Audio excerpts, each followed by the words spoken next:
47তম Assam convention আমেৰিকাৰ San ফ্ৰান্সিস্কোত অনুষ্ঠিত হৈছিলে আৰু জুবিনদাৰ ট্ৰিবিউট আৰু ডক্টৰ ভূপেন হাজৰিকাক শ্ৰদ্ধাঞ্জলি দিয়া হৈছিলে।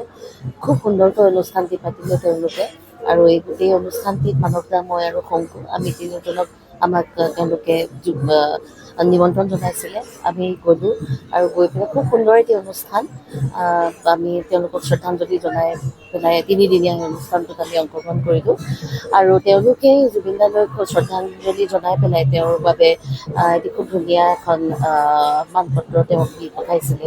সেইখন আজি আমি আগবঢ়ালোঁ জুবিনদালৈ ইয়াতে আহি পেলাই আৰু তাৰপিছত আমি গৰিমা বৌক এখন আমি তেওঁক চমজাই দিম। গতিকে এই কথাটো আমি আপোনালোকৰ জৰিয়তে সমগ্ৰ অসমবাসী ৰাইজক জনালোঁ আৰু আমাৰ অত্যন্ত ভাল লাগিছে যে তেওঁলোকে মানে দেশ বিদেশ সকলোতে জুবিনদাৰ মান যশ সৃষ্টি কৃষ্টি খুব সুন্দৰকৈ সকলোৱে আগবঢ়াই নিবলৈ চেষ্টা কৰিছে। কি কয় এইটো 3-4-5 জুলাইত হৈছিলে অসম কনভেনশ্যন। এইবাৰ অসম কনভেনশ্যন পতা হৈছিলে Assam association of north America. এইটো আপোনাৰ এইবাৰ কেলিফৰ্ণিয়াৰ বে এৰিয়াত অনুষ্ঠিত হৈছিলে, যিটো চিলিকন ভেলী ছান ফ্ৰান্সিস্কো।